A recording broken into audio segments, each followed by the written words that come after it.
Yan, good morning po sa inyo mga kabayan. So si Mike Differencia, Mike Defensor, ah actually recycle naman tong ginagawa ni Mike Defensor eh. Wait.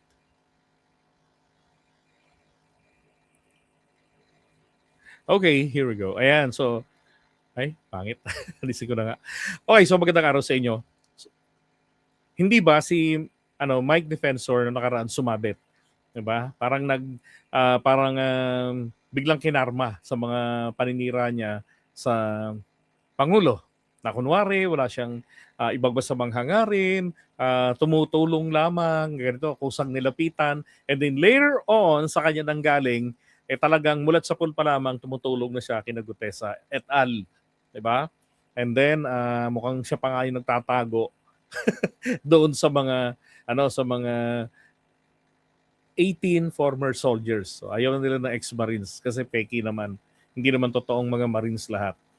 Tapos so yung nangyari yung nakaraan ay matinding dagok yun sa kanya. 'Di ba? Yung ni-raid ng NBI na bar kanila pala na tinatanggi-tanggi nila pati yung hotel. So doon sa bar ang deal ng putahan. Tapos may butas daw yon papunta doon sa hotel para naman sa Popoyan. Tragis na yan.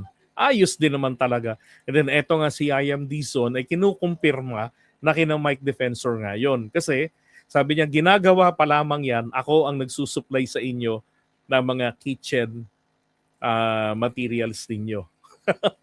At ikaw, Mike Defensor, ang talagang nag-aasikaso niyan. Di ba? Hindi naman siya engineer, hindi naman siya foreman. Ano siya doon? Di ba? Chismoso? Malabo rin yun. Malamang talaga, sigurado, kina Mike Defensor yon. Pero hindi naman nilang tinanggi ng lubusan eh. Sabi lang niya, tinigil na yan, kesyo ganito, matagal na, di ba, na wala na yan sa amin. Pero opisyalis yung kanyang anak na lalaki, si Miguel, at saka yung kanyang misis. Now, kung di ako nagkakamali, sasampahan sila ng kaso. Ngayon, eto na ngayon, di ba't nalalapit na po yung yung sa impeachment ni laban kay Sara this coming May 11 sa Monday. Yung sponsorship na pwedeng eventually mauwi ito diretso sa pagboto. Ngayon, natawa lang ako dito sa post ni Mike. Sabi niya kasi, balita daw sa Kongreso, no? Yung mga pipirma, katulad, sinabi rin to ni Aimee, ay makakatanggap daw ng 3 milyon na MOOE. Increase yan na. Tapos 5 million cash, 200 million pesos na halaga ng proyekto. And sabay banat ng ganire. If these rumors are false, they should be denied immediately. Sabi niya, kung hindi naman totoo tong mga balitang ito, dapat itanggi nila. If true, then taxpayers' money is being used for the impeachment. Well, unang-una, lahat ng galaw ng House of Representatives, ng Senate, ng buong gobyerno natin, lahat po naman talaga yan hindi naman po lahat, pero malaking bahagi nito galing sa buwis ng mamamayan. Yung iba galing sa mga ibang source ng gobyerno katulad ng mga inutang na pera, yung iba naman ay galing sa mga GOCCs katulad ng Philippine Ports Authority na siyang pinakamalaki na nagbibigay ng pera sa gobyerno at saka etong PCSO at saka iba pang GOCC. So wala akong problema ron. Pero ang sinasabi niya rito, kumbaga pinanunuhol sa, and this is just an FYI ha, kanina, while I was listening the news, ang sabi, meron na silang 215 congressman na pipirma. So kumbaga they're just simply repeating the history. Katulad nung 2025 impeachment, 'di ba? Na ang nag-endorse officially ay nasa 215 pero may pahabol pa ng mga pumirma rin. Kaya lang hindi na naisabay pag-transmit sa Senado. 'Yon. Ito hong ganitong klase ng atake, Ito'y ginamit na dati ni naka Eric Celis.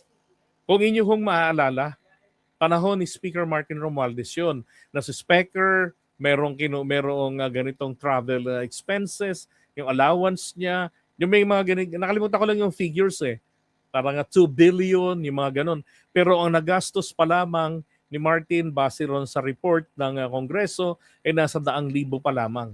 So saan napunta yung sobra sa 2 billion? Saan bulsa napunta yung mga ganong insinuation nila ni na Mr. Sasot, yung bading na hindi makauwi ng Pilipinas at wanted. Oh. So ito ngayon, ganon, nire-recycle din ni Mike Diferencia at kung doon nagkakamali, even Amy Marcos. Kaya Amy nga, kapag hindi raw pumirma sa impeachment, ay kakasuhan ng 3 letra ng OMB, which stands for Ombudsman. Di ba?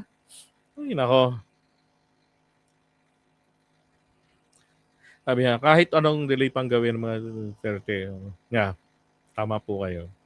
So, etong ginagawa to ni Mike para somehow ay mapigilan yung mga kongresista na ating china-challenge. Kako sabi nila dati kayo ay mga binayaran sa paraan ng mga proyektong kapalit, no?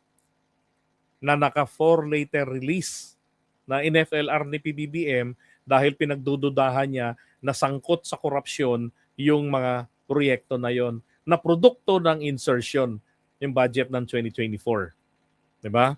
Tapos yung budget ng 2025. So in-FLR ni PBBM. Ngayon, yun ang balita nun. Ngayon, sabi ko nga, kung hindi totoo na kayo ay pinangakuan ng bayad ng mga proyekto, pangakong ginawa ng mga nasa liderato ng Kamara de Representante, kung hindi yan totoong kayo'y bayaran ng 2025, patunayan nyo ngayon dahil lalong wala po talaga kayong makukuhang proyekto. Wala kayong insertion. Talagang bantay sarado ang paggawa ng national budget para sa 2026. Ngayon yung patunayan, i-assert ninyo ang inyong integridad na hindi kayo bayaran. At nanindigan kayo noong 2025 na tama ang inyong ginawa base sa mga ebidensya. Mas lalo ngayon dapat kayong pumirma kasi naglalabasa ng malinaw sa inyong hanay pa lamang ang mga ebidensya. Sa Committee on Justice, nilalatag yung mga ebidensya. 'Di ba? At ang tingin ko nga po diyan, mukhang magpapalubog talaga kay Sara yung issue sa kanyang salin. Dahil sobrang layo.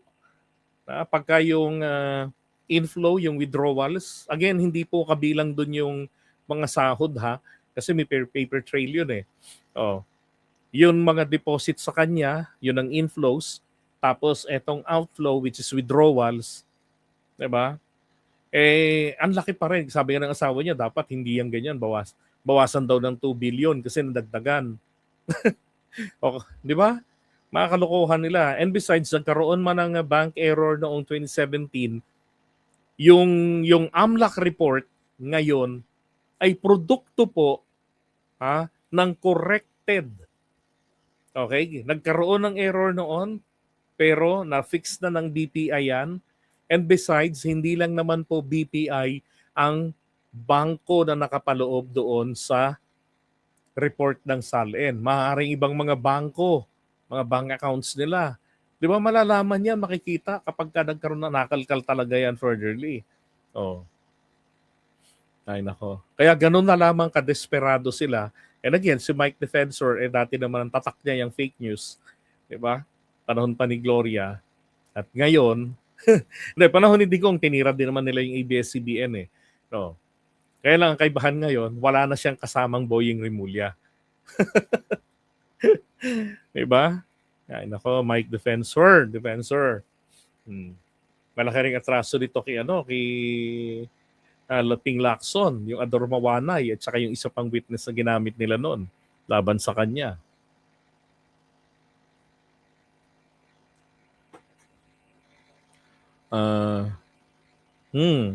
Kasama na yung hindi niya nga pagharap sa hearing. Diba?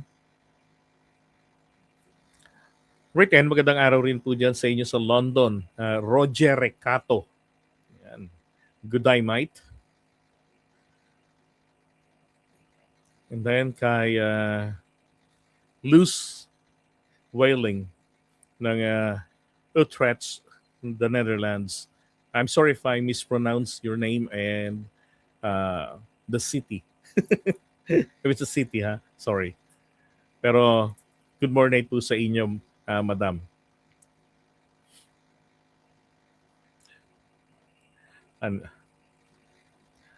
Gusto yatang maiba ni defensor ang issue para matakpan ang kaso sa kanyang pamilya. Well, isa na rin po yan. 'Di ba? Na gusto niyang mangyari.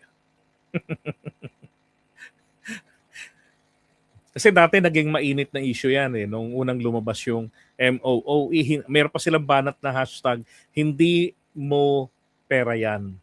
Yung mga ganun-ganun nila to damage Martin Romualdez. At yun, nagsimula. Diba? Sabi ko nga sa inyo nung hindi pinagbigyan ni PBBM si Digong na magpaubaya din, no, maging prostitute na lamang sa China, doon na siya naulol ng talagang sumabog na siya sa galit. At starting January 28, 2024, nung pinagmumurat, pinagsisigawan niya si PBBM, pati nitong mga anak niya, si Pulong at Baste, na si PBBM ay addict.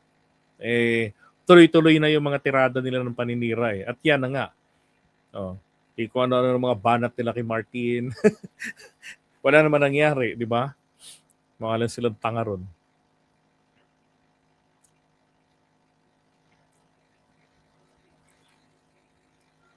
And Mustafa from Bahrain, from Elizabeth Tenorio. Magandang gabi ho dyan. Alas 8 pala ng gabi ngayon dyan sa inyo. No? 7 oras. Tama ang diferensya? At ngayon, dito sa Pilipinas ay alauna, 1:08 ng madaling araw. Yan. Potang ina mo, BBM ka, traidor at diktador, adik, magnanakaw sa pira. Malamang Bisaya ito, sa pira ng taong bayan. Wala kang otang na loob sa mga Duterte, may karma ka din, BMM. Alam mo, wala po talagang dapat tanawin na otang na loob si PBBM sa mga Duterte. Bakit? Ang mga Duterte ang may otang na loob sa kanila.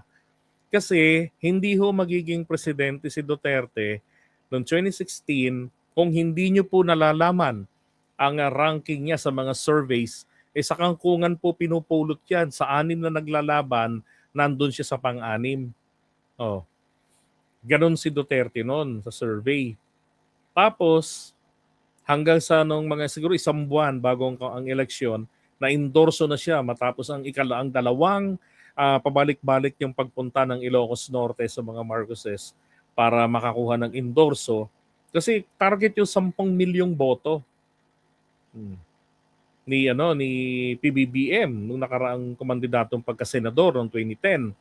Diba? Yan naman kung titignan niyo yung history nila, taon-taon nadadagdagan ng boto ng from 1 million up to 2 million yearly. So maaaring noong 2016, ang nai-contribute na boto roon ng mga Marcoses, kabilang yung Marcos loyalist at yung mga supporters na hindi loyalista, ay nasa 12 million ang naibigay kay Duterte, who happened to have secured 16 million votes. Diba? So parang nasa 4 million lang ang boto ni Duterte talaga. Kung hindi tinulungan yon, baka humababa pa sa 4 million ang boto ni Duterte. Diba? Tapos ang nanalo pa sana ay si Miriam Santiago. Alam nyo, actually, yung bagay na yan, isang malaking pagkakamali yan pagkakamali ni Imelda Marcos yan. So totoo lang sorry sa mga sumasamba kay Imelda pero marami namang sablay din sa Imelda sa mundo Diba? Pagkakaroon nga lang ng Amy Marcos, sablay na Tapos siya yung naging dahilan kung bakit si Ortega, yung asawa yung live-in partner ni Marcos Sr. noon, na nakatira doon sa tinitirahan ni Amy sa San Juan, kaya nga tinawag na Ortega Mansion, no? May Carmen Ortega ba yun? Pinalayas ni McCoy at ipinalit siya. Diba? Tapos yung fake UP graduation ni Amy. Yung fake graduation ni Aimee, nakakatawa ito Kaya galit na galit si Aimee kung tutuusin. Si dating UP parang Vice Chancellor yata yun. Si si Erbosa, yung DOH Secretary ni PBBM ngayon, siya yung nag-confirm sa media na fake yung graduation na yan. Ang totoo, walang record sa UP na si Aimee ay graduate. At may record rito. Ay nako. Tapos si Ted Erbosa, tapos DOH Secretary ni PBBM. Di ba? Ngayon, dapat nga po ang ginawa ni Imelda Marcos diyan ay sinuportahan niya, no, nanindigan siya na ang kanyang susuportahan ang tandem ng kanyang anak na si BBM, si Miriam Santiago. At saka malaki yung chance ni PBBM na maging presidente noon. Sabi nga sa inyo yung ginawa ni Miriam na pagkandidato noong 2016, ito ho ay kanyang pagbabayad ng utang na loob kay Marcos Sr. So kung hindi nyo ho nalalaman, siya ay tauhan dati ni Kit Tatad. Kit Tatad ang pinakabatang cabinet secretary ng presidente. And at the time, etong si Miriam, tauhan nila. Sila ang gumagawa ng speech ni Marcos Sr. Yan sila. Ngayon, so nahubog ng